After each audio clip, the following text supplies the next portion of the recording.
राम राम जी, नमस्कार जी। आपने YouTube channel पर ताको बहुत बहुत स्वागत है।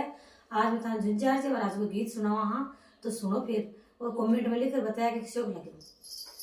झुंझार जे ऊंचे डोंगर पर थारो देवरो झुंझार जे ऊंचा रे डोंगर पर थारो देवरो झुंझार जे सास बवड़े आस्या धोक बाव झुंझार जे सास बवड़े आस्या धोक बाव झुंझार जे मातायो पर ओढ़ाया दो लोगड़ो झुंझार जे मातायो पर ओढ़ाया दो लोग